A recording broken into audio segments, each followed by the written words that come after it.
Elements of Ethics. Original work by Hierocles the Stoic. 2nd century Rome, adaptation and commentary by J.S. Jowett. Part 1. Whether an animal has perception of itself.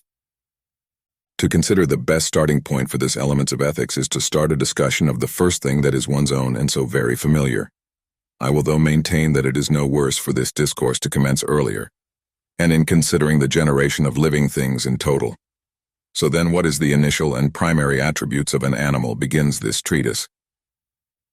Whence a seed that drops into the uterus at the right moment is at the same time received by a healthy womb. It no longer stays inert as it was until then, but rather, then set in motion, it begins its proper activities in drawing unto itself the matter of the body that bears it, in forming the embryo in accord with certain arrangements that cannot be transgressed, and until it arrives at its limit, and then is rendered as the creature there ready for birth. However, during all that time which transpires from conception to birth, it remains in the same nature of a breath, transformed from the status of a seed and proceeding from the beginning until the end in a pre-established order. So in the first phases of this period in time, that nature is a kind of particularly dense breath and far removed from a soul. Full owing, however, and once it is nearly arrived at birth, it thins out, buffered as it is by continuous doings, and in respect to quantity, it is becoming a soul. At once in its nature, then both arriving for its departure, it has resolved in adaptation, and is now a soul. For justly described is the breath that is in a stone sparking with flame as a result of a focused blow, whence any common object's disposition for alteration lies in such a way. The nature of a matured embryo is not slow to change into soul when it pains so emergent with necessity. What is then as such will be described herein, and so considered in sort an animal then, and not especially that which lacks the appropriate proportions, as is known with the offspring of bears and other such cases of the sort. One must of course understand that from the moment an animal differs from a non-animal in two respects, that is, in perception or sensation and in impulse. For the present, we do not need to discuss the latter, but it is necessary, I believe, to speak, at least briefly, about perception, for it contributes to the knowledge of the first thing that is one's own and familiar, which is the subject that we in fact have now said would be the best starting point of this, the divine elements of ethics. Part 2. On knowing an animal perceives itself. Those far and slow to this point believe that perception is given by nature for apprehending external objects, and not for also apprehending oneself. For those, on the other hand, who are in such a quandary about how something like this could occur, it is necessary to establish first of all that animals perceive their own parts, and also we must attempt to show that this happens in them from the start. We must then understand first of all that animals perceive their own parts. Thus, winged creatures, for example, are aware of the readiness and aptness of their wings for flying. Alternatively, every land animal is aware similarly that it has its own appendages, and of each one's use too, just as we ourselves are aware of our eyes and ears and other parts, and as when we require vision we direct our eyes towards the visible object and not our ears. Yet we, when require hearing, we extend our ears for this and not our eyes. Likewise, when requiring walking, we don't apply our hands for this immediate purpose, but our feet and entire legs. And in the same way, we do not use our legs, but rather our hands when required to wield or offer something. Therefore, the first confirmation that the entire animal perceives itself is conscious perception of its parts and of the activities for which parts were given. The second confirmation is the fact that animals are not by condition ignorant of the things with which they have been equipped for their defense. For bulls, when they are readying themselves for a fight with other bulls or with animals of a different species, thrust their horns forward as weapons grown naturally for battle. Every other animal is similarly disposed towards its own inborn weapon, for some are fortified with hooves, others with teeth, others with tusks, others with spikes, still others with poison, and each and every one employs these for defense in clashes with other animals. In particular, that of the so-called spitter asp is worth recounting, for this beast is so deadly among others of the same name and species as to kill without a bite, instead indiscriminately shooting poison. Furthermore, animals also perceive which of their parts are most fit and able to defend or assault. The bull, our first example, will, when getting ready to defend itself against an attack, position its horns at its front in alignment with its adversary. The tortoise, in turn, when it becomes aware of an attack, withdraws its head and feet beneath its shell. That is, those parts of its body which are most easily seized beneath the part which is hard and most difficult to get a handle on. The snail too does something similar, rolling itself up inside its shell when it perceives danger. The bear, for its part, does not seem to be unaware of the vulnerabilities of its head, which is why, when it is beaten with sticks or other objects that can strike this part, it places its paws over it to take force of the blows. Even when it is pursued, if it sometimes has to hurl itself down a cliff, it flings itself such that each blow on the fall is reduced. The toad, too, does something of the sort, for it is an animal extremely well suited to leaping, and is truly not outdone in jumping by any other animal of its size, where above the distance it calculates the interval. If perchance the toad is pursued along a precipice and is not confident it can leap to the other side, it jumps down instead in such a way as to inflate itself fully and so increase its air resistance to eliminate the destructive potential. And who can fail to be amazed at the stratagem of the deer? For let us grant that there is a disproportion between its legs and horns, and that the latter are exceptionally grand and amazing to see, whereas its legs are extremely skinny and easy to despise. Yet nevertheless, it has, in nature, a teacher for what pertains to it that is greater than what sight reveals. Thus it thrusts in its legs even though they are skinny and does not give up on them, whether for exceptional burst of speed or for long leaps. But it scorns its horns, and most especially, their lack of proportion, since they are a hindrance precisely for this, both in the other business of life and to a much greater degree, when it is urgent to flee. In this way it recognizes the lack of proportion in the growth of its horns, and when it comes upon cliffs or some outcroppings of rock, it races from a distance and shatters its horns, not with a moderate amount of force, but with all its energy, until it has snapped of the oversized parts. Furthermore, the asp will be found to have understood clearly that it has at its disposal tail parts that are vulnerable, and not up to any chance of attack, whereas it is furnished with a weapon for its safety, namely its mouth. Thus, if, when it is being pursued, it should happen to come upon a hole, it begins its descent with the tail parts and hides its head last of all, sticking it out the whole time for the safety of its other parts.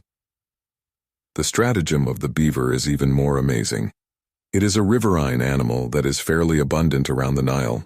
For this creature, it seems to me, it is not ignorant even of the parts for which it is pursued. For the reason human beings have for hunting it is its testicles, since castoreum, which is renowned among physicians, is just this part of the animal. And so when it is being pursued, for a good while it contrives to run away healthy and intact. But if necessity should be too strong, it cuts off its testicles with its own teeth and tosses them away. And this puts an end to the hunt for those who are pursuing it, whereas for the animal it is the cause of its deliverance. Part 3. Whether animals perceive the capacities that are in other animals. It was necessary, of course, to speak about this apprehension initially, and review animal weaknesses and strengths, whilst identifying which animals are aggressive to any other, and which maintain a treaty of sorts.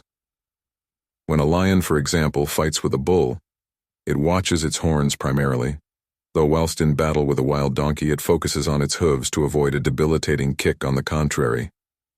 The ichneumon, for its part, gets ready for war against the asp, with no lack of strategy but rather guarding against the deadliest bite of this particular beast.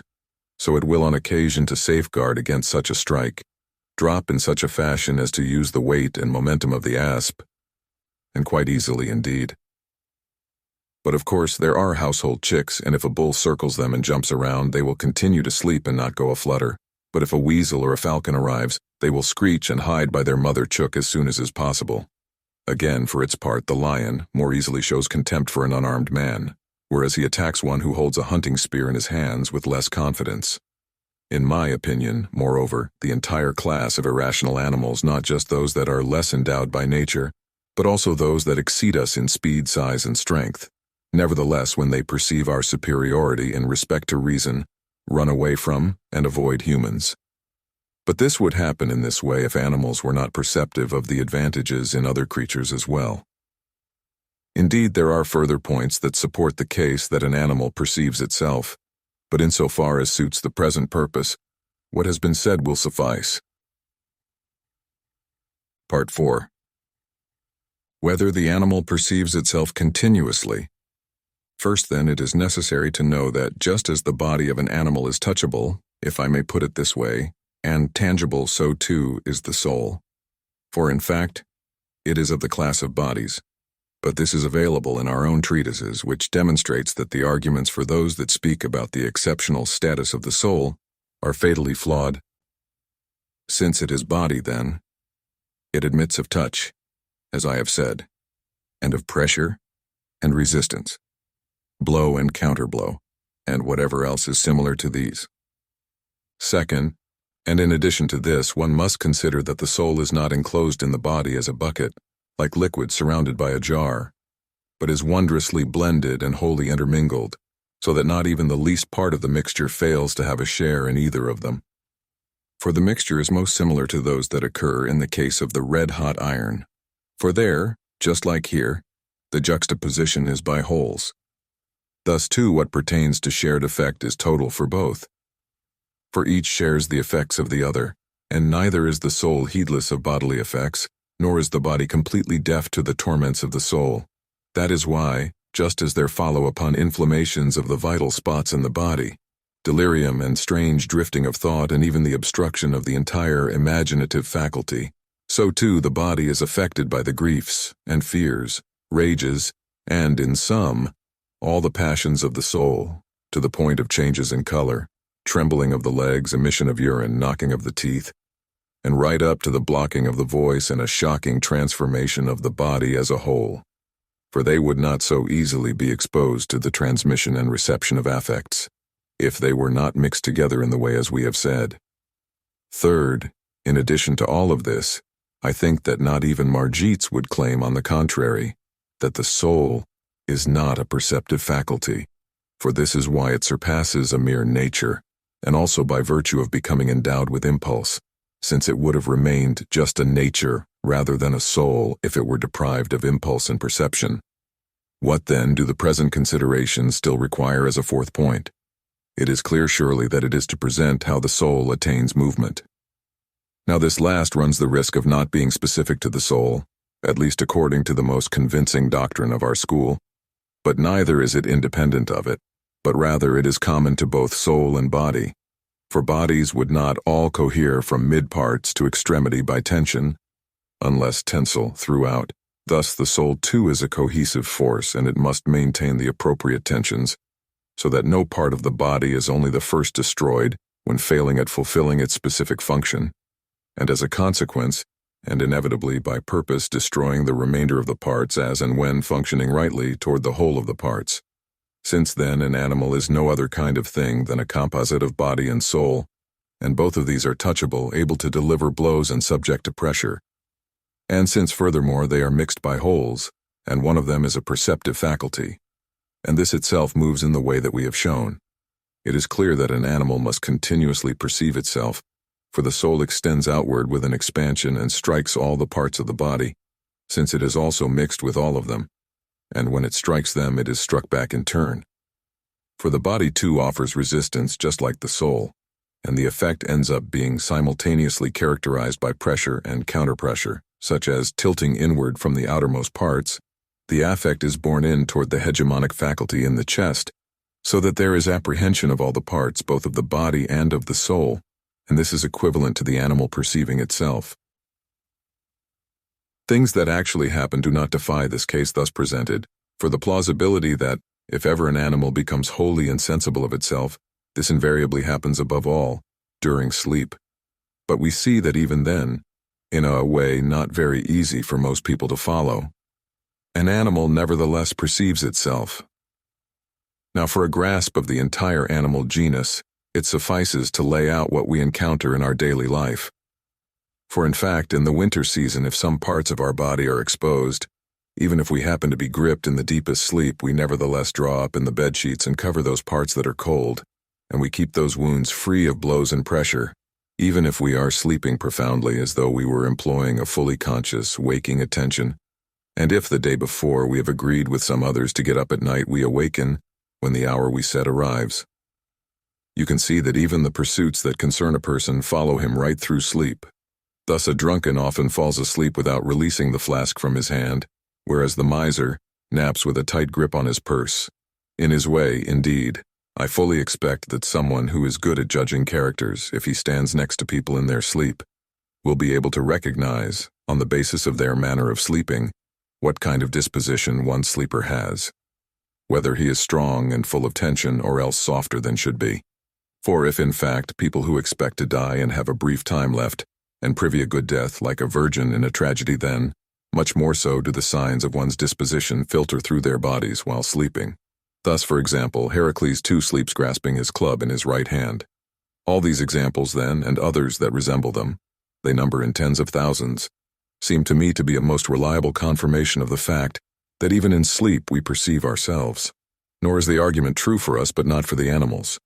For we shall find that they are in need of lighter sleep, since thanks to the strength of their bodies, they are better equipped by nature for digestion and therefore require periods of sleep that are less long and deep, but so as not to speak at too great length.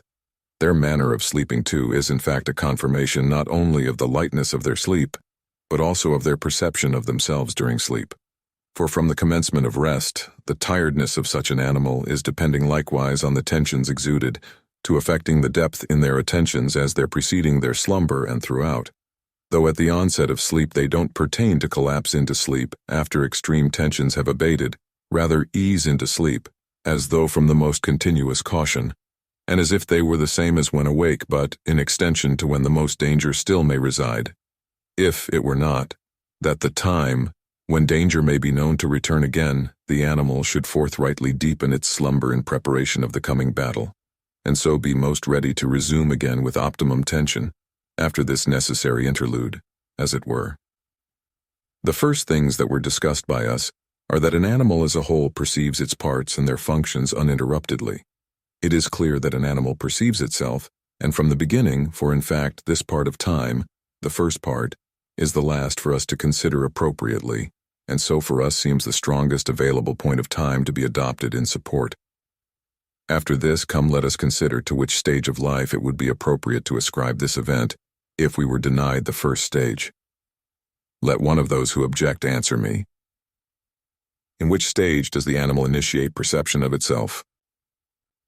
For whichever time a person may name, he will not mention any that is more important than the first time. Indeed, as far as the perceptive faculty resides, which an animal needs in order to perceive itself, an animal will not have it in the second stage or the third or any other, if it is deprived in the first, but rather from that stage onward, to whichever it may be, in which it is an animal, it is immediately endowed with perception. After this, then, I do not believe that anyone could object that an animal does not at all perceive anything that is external, for in fact, all animals see, at least if they are not blind, and hear if they are not deaf, and if not, in other cases they taste and feel as it is. Because of this that some rush to the mother's breast to suckle, whereas others hide under the wings of their mother to escape the severity of the environment, and still others cry as though they were beaten by the air. To what then is this argument leading? To a very beautiful and incontrovertible cue, and my thesis so proposed. For in general, the apprehension of some external thing is not to be realized without perception of oneself. For together with the perception of white, we may say, we perceive ourselves too being whitened, and together with that of something sweet, we perceive ourselves sweetened. With that of something hot, ourselves so heated, and similarly with the rest. Thus, since an animal invariably perceives something as soon as it is born, and perception of itself is naturally joined to the perception of something else, it is clear that animals must perceive themselves right from the beginning. In general, one must not be ignorant of the fact that every hegemonic faculty begins with itself. In this way, a cohesive structure which binds together what pertains to it is the first binding of itself. For indeed, it could not bind together any other thing, when it has attached its parts to itself, if it had not previously provided this to its own parts. A nature too, indeed, when it binds together, preserves, nourishes, and increases a plant, first shares in these very things itself. There is a similar argument for every beginning thus that perception too, since it too is an initiating faculty, must be a thing even more binding than a cohesive structure and a nature. Obviously because it must begin from itself and before apprehending something else must perceive itself. Let us then set down as the chief point common to the entire preceding argument the fact that an animal, simultaneous with its birth, perceives itself. After this, then, it is obvious that when there occurs in it some representation of itself, it holds on to the persuasive aspect. How could it do it otherwise of the representation and assenting to it? Part 5. Whether the animal, when it perceives itself, also becomes its own and familiar to itself. It is necessary to pause over 3 points in total now. Either the animal is pleased with the representation that it has received of itself, or it is displeased, or else yet it remains indifferent. For nothing should indicate so but its own nature being content or otherwise estranged, if not pleased, and so either way it remains for a time expressly representative of the conditions it does encounter. But from the very changes to conditions, and to those aside, such and if only in part responsible for any effect, the well-being is how well the goodness is saved of any wrong. In discomfort or hunger their emerging is redressed, and should well resound to maintain the efficacy of a soul before the apparently random, or at least uncontrollable situation it has found itself within. Fast, then, the animal will charge its carer for its ability to control the natural course to which it's been appropriated, and is so doing apportion responsibility.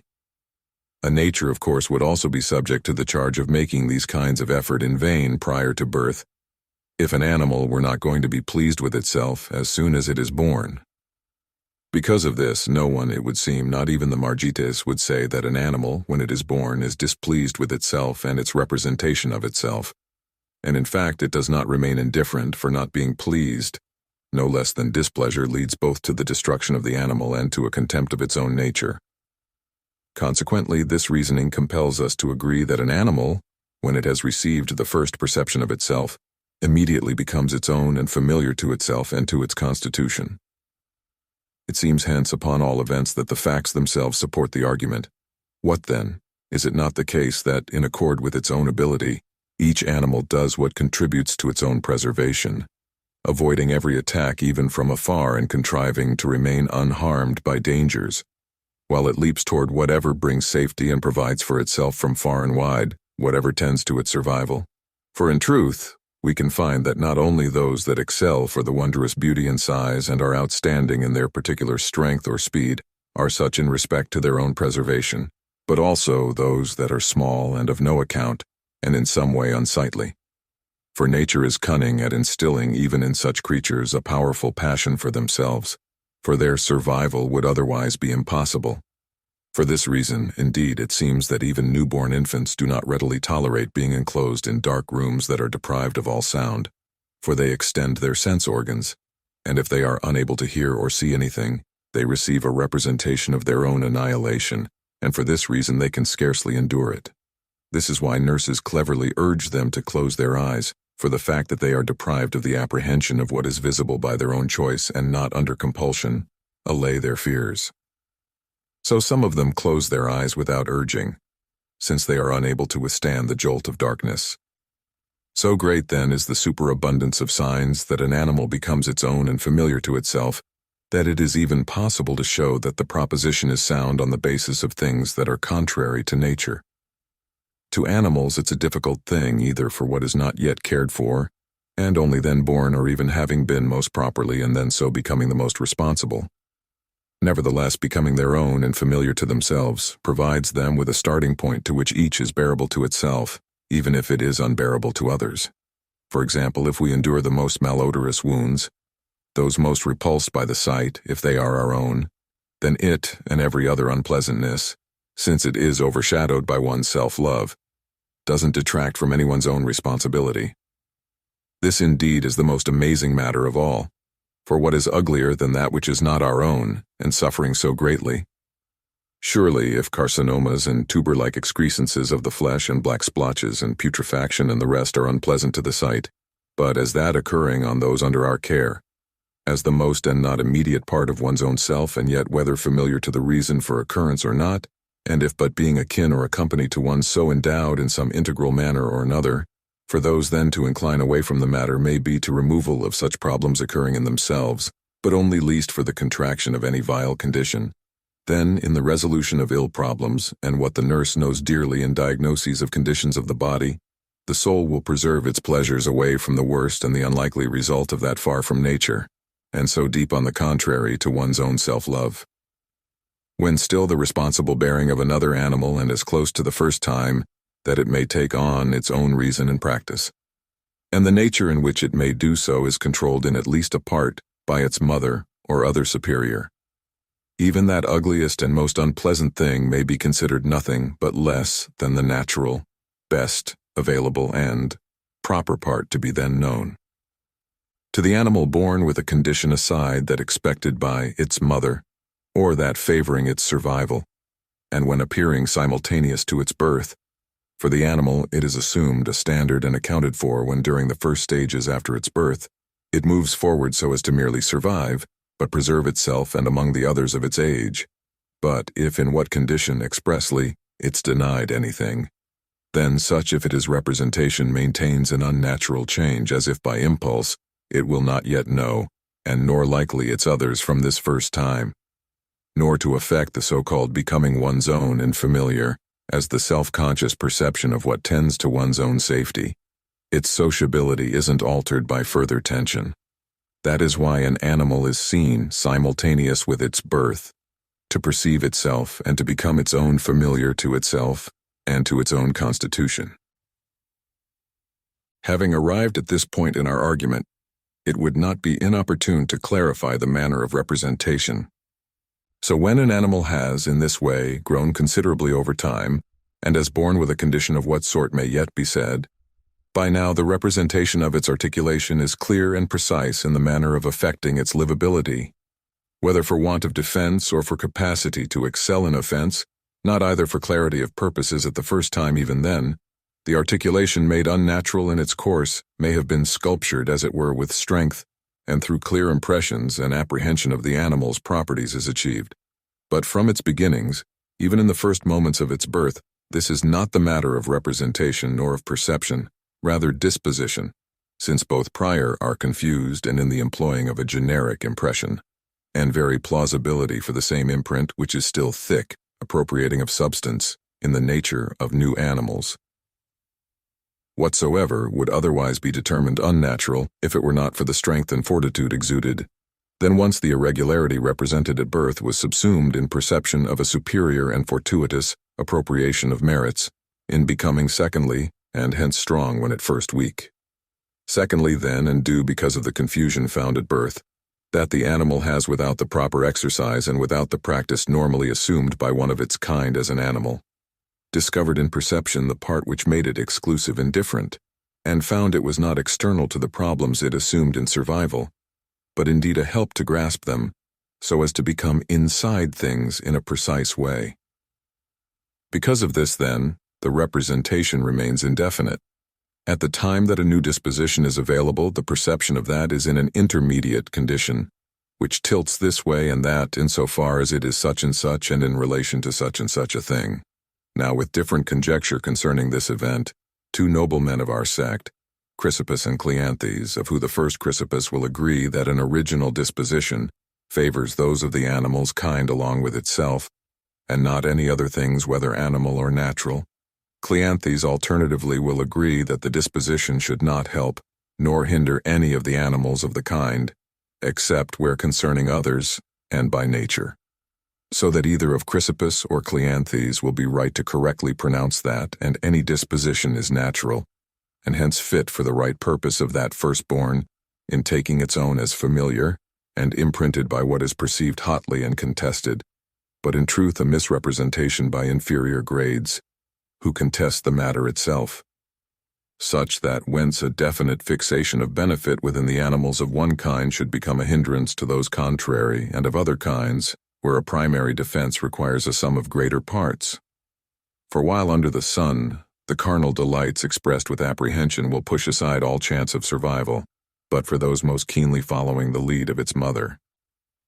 A mother who, for any greater desire to own one's self-love, equally ensures any offspring can receive the right sustenance required to fully illuminate its delicate structures into a strong and vital expression, representing the soul most aptly. Justly, the representation is indefinite, and where received by other animals no less for those standard familiar animals.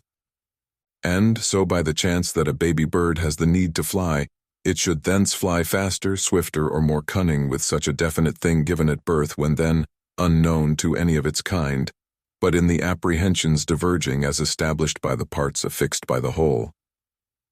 If and when this animal takes on greater self-love due for the part which makes it special, and in use of its wings, for example, that are wider, stronger, full of more feathers, or brighter and boasting greater colors, still then better managing of angles of declination and dropping at the first instance on the first flight from the nest, yet ever more obscured. Still it is our custom to name it of its mother, she, still not having been rid of it for its ugliness or unusual kind of part of which any may rightly assume prior to its proper use and proof of indefinite disposition.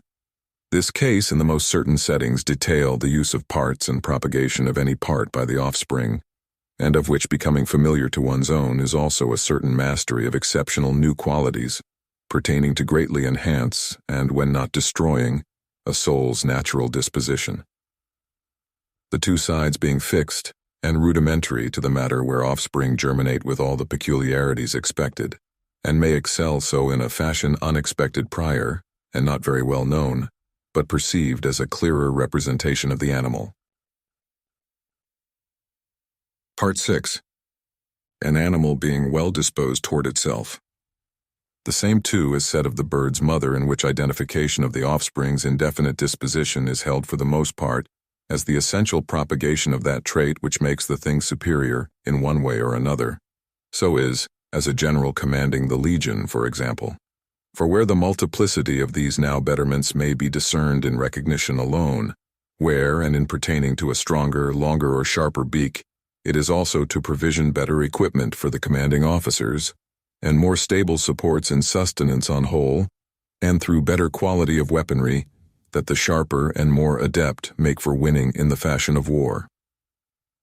Where it is said that the mother should recognize these qualities in an offspring, which she having borne innately, though different in entirety are deemed an improvement, the disposition for greatness in which the very gods recognize of Hercules is herein. Where as a baby he has taken up in vice-like grip the two serpents sent by Hera to slay him sure, and before such godly strength has come to any other. So it does fall upon a mother, her to protect the offspring from new and existing threats. Now with that carried in kind by the newly wrought determination of her new kind of beast.